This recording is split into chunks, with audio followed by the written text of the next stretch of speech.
شرعی عذر کے بغیر حمل کو ضائع کروانا، ابارشن کروانا، یہ کیسا ہے؟ تو جواباً عرض یہ ہے کہ شرعی عذر کے بغیر ابارشن کروانا، حمل کا ضائع کروانا، یہ شریعت کی نظر میں ناجائز ہے، چاہے وہ 4 ماہ سے کم ہی ہو،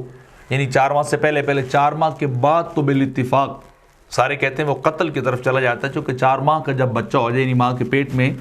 تو وہ اس کے اندر جو روح آ جاتی ہے، اس کے اعضاء جو ہے بنا دی جاتے ہیں، اس کا میل فیمیل ہونا یہ بھی ہو جاتا ہے۔ لیکن اگر 4 ماہ سے قبل جو ہے وہ کوئی شرعی عذر ہو یا فزیکلی عذر ہو، یعنی وہ عورت کی جان کو خطرہ ہو یا بچہ درست نہیں ہے، میڈیکلی تشخیص ڈائگنوز ہو چکا ہے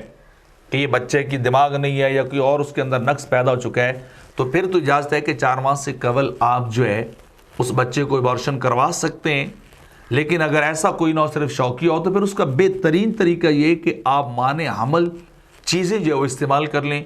کوئی گولیاں لے لیں یا کوئی اور جو طریقے مارکیٹ کے اندر اویل ہیں ان کو چوز کر لیں کہ آپ پریگنینسی کو سٹارٹ ہی نہ ہونے دیں، کو جا کے سٹارٹ ہونے کے بعد آپ پھر اس کے لیے مطلب ایسی کوئی چیزیں کرتے پھریں، تو اس کو علماء نے بغیر کسی شرعی عذر کے جب وہ نجائز لکھا۔ بعض کہتے ہیں کہ 4 ماہ سے قبل آپ اس کو ابارشن کروا سکتے ہیں، کوئی عذر نہ بھی ہو، لیکن وہ ناپسندیدہ اور مکروہ طریقہ ہے، اس سے انسان کو بچنا چاہیے۔